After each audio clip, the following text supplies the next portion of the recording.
تم جھوٹ بولتے ہو۔ پھر اللہ تعالیٰ ایک بڑے بادشاہ کو، بڑے امیر کبیر انسان کو مخاطب فرما کر فرمائے گا کہ تم کو اتنی دولتیں، اتنی عزتیں بادشاہ میں نے عطا بنا، اور تم نے مجھے بلا دیا، کیوں بلا دیا؟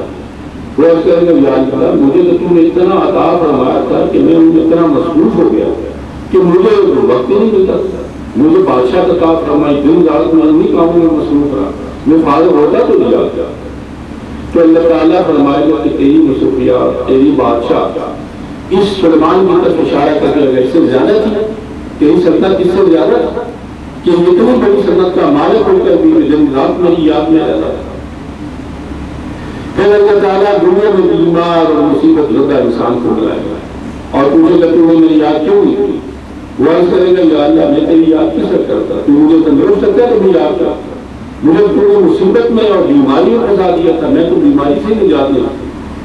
اللہ تعالیٰ حضرت ایوب علیہ السلام کی طرف اشارہ کر کے فرمائے گا کہ اس سے تمہاری بیماری زیادہ تھی، اس سے زیادہ تم مصیبت میں، یہ تو اس مصیبت اور اس بیماری میں تم مجھے یاد کرتا ہے، ایک لمحہ میرے سے غافل ہو۔ تو پھر اللہ تعالیٰ فرمائے جاؤ یہ تمہارے سارے بہانے، جاؤ جہنم میں جاؤ جس کو یاد کرتے تھے، جس کے لیے تیاری کرتے تھے۔ تو اللہ تعالیٰ یہ فرماتا ہے کہ دیکھو انسان واقعی ناشکر ہے، اللہ تعالیٰ کی نعمتیں ہر وقت جاری اور ساری، لیکن وہ دنیا کو دیکھ کر اس میں اتنا مشغول ہو جاتا ہے کہ اسی دنیا کو وہ پوجنا شروع کر دیتا ہے۔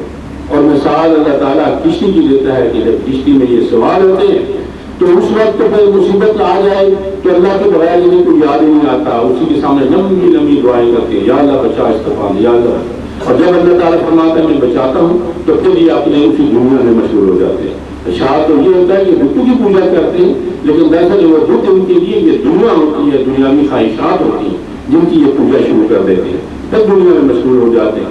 یہ یاد ہی نہیں رہتا مجھے مصیبتوں تکلیفوں سے کس نے نکالا۔ آئے تو یہ اس وقت نازل ہوئی کہ جب مکہ مدینہ فتح ہوا اور ابو جہل کا لڑکا اکرمہ شرمندہ ہو گیا کہ اب میں نبی پاک صلی اللہ علیہ وسلم کی خدمت میں کس طرح حاضر ہو سکتا ہوں، میرے باپ نے تو بہت جرم کی اور ساری زندگی رسول پاک ان کی مخاطب میں زندگی گزاری، میں منہ نہیں لگا سکتا۔ تو ایک دم وہاں سے بھاگ کر جدہ گیا اور جدہ جا کر کشتی میں سوار ہو گیا بھاگنے کے لیے حبشہ کی طرف۔ تو کشتی میں طوفان آ گیا، کشتی ٹوٹ ہو گئی اور پھر وہ گھبرا گیا۔ گھبرا کر اس نے کہا کہ آپ تو کوئی سہارا نہیں ہے، جس عام مشرکین بھی یہی کرتے تھے کہ جب مصیبت میں آئے تو پھر وہ اللہ کو یاد کرتے تھے، انہیں بہت بھول جاتے تھے۔ تو اس نے کہا کہ آپ تو اللہ کے بعد کوئی سہارا نہیں، اگر آپ اللہ مجھے معافی دیتے، مجھے بچا لے تو میں نبی پاک صلی اللہ علیہ وسلم کی خدمت میں حاضر ہو کر معافی مانگوں گا۔ تو اللہ تعالیٰ نے اسے بچا لیا اور سیدھا تو نبی پاک کی خدمت میں حاضر ہوا، غلامی اختیار کی اور حضرت اکرمہ رضی اللہ تعالیٰ نبی پاک کا صحابی بن گیا۔ تو اللہ تعالیٰ یہ سبق دے رہا ہے کہ دیکھو ہر چیز، ہر تاریخ، ہر کائنات کا ذرہ ذرہ یہ ساری حقیقت تمہارے سامنے بیان کر رہا ہے۔ تم تاریخ اٹھا کر دیکھو، سب یہی بیان ہو رہا ہے۔ تم اپنے ارد گرد دیکھو، دائیں بائیں دیکھو، یہی حقیقتیں ہیں کہ اللہ ہی مالک ہے، اللہ ہی خالق ہے، اللہ ہی رب العالمین ہے، اللہ ہی محافظ ہے، اور اللہ ہی ہر چیز کو رزق دے رہا ہے، وہ خشکی میں ہے، یہ سمندر میں ہے، اندھیرے میں یا روشنی میں ہے۔ یہ آسمان دیکھو، یہ زمین دیکھو، یہ سورج دیکھو، یہ چاند دیکھو، یہ ستارے دیکھو، یہ رات دیکھو، یہ دن دیکھو، یہ کس نے بنائے اور کس کے لیے بنائے، یہ ساری چیزیں تمہیں بتا دیا۔ لیکن پھر تم اندھے ہو کر کے اس مالک اور خالق اور اتنے احسان کرنے والے رب العالمین کو بھول کر اپنی دنیاوی خواہشات کے پیچھے بھاگتے ہو۔ یہ صرف اس لیے بھاگتے ہو کہ تمہیں دکھائی بھی نہیں دیتا، تم ضرورت میں ڈوبے ہوئے، لیکن تمہاری ضرورت کا بھی اللہ تعالیٰ فرماتا ہے میں نے علاج کیا ہے، تمہارے لیے میں نے وہ دعا عطا فرمائی ہے کہ ضرورت سے جب نکل جاؤ اپنے دل و دماغ روشن کرو تو تمہیں سب حقیقت آشکارا معلوم ہوگی۔ اور وہ دعا جو بتائی ہے وہ یہ ہے کہ روشن کرنے والا چراغ نبی پاک کی ذات جو ہے وہ، اگر اس ذات کی تم غلامی اختیار کر لو گے، نسبت قائم کر لو گے تو پھر دل و دماغ روشن ہو جائیں گے۔ نہ تم پر شیطان قبضہ کر سکے گا، نہ تم پر نفس قبضہ کر سکے گا، بلکہ تم شیطان اور نفس کو مغلوب کر کے دنیا کی یہ جو جہاد اکبر ہے اس میں اسلام کے ایمان سے زندگی گزار کر اللہ کی رضا کو حاصل کر سکو گے۔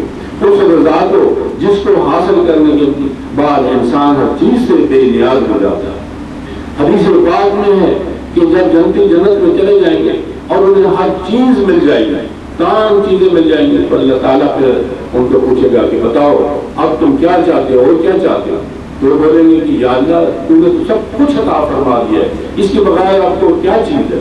تو اس وقت اللہ تعالیٰ انہیں اپنی رضا عطا فرمائے گا، جسے حاصل کرنے کے بعد وہ ساری نعمتوں کو بھول جائیں گے۔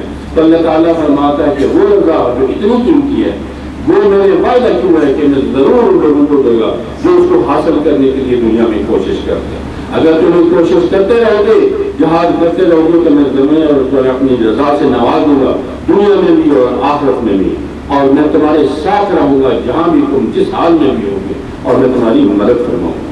سامعین کرام، یہی وہ دولت ہے نسبت رسولی جس کو حاصل کرنے کے لیے ہم یہاں بیٹھ کر اللہ کی یاد کرتے ہیں کہ اس کی برکت سے ہمارے سینے صاف ہو جائیں اور ہم اللہ کے بندے اور رسول کا غلام بن کر زندگی گزار سکیں۔ اس لیے یہی مدعا سامنے رکھ کر شروع کریں۔ بسم اللہ الرحمن الرحیم۔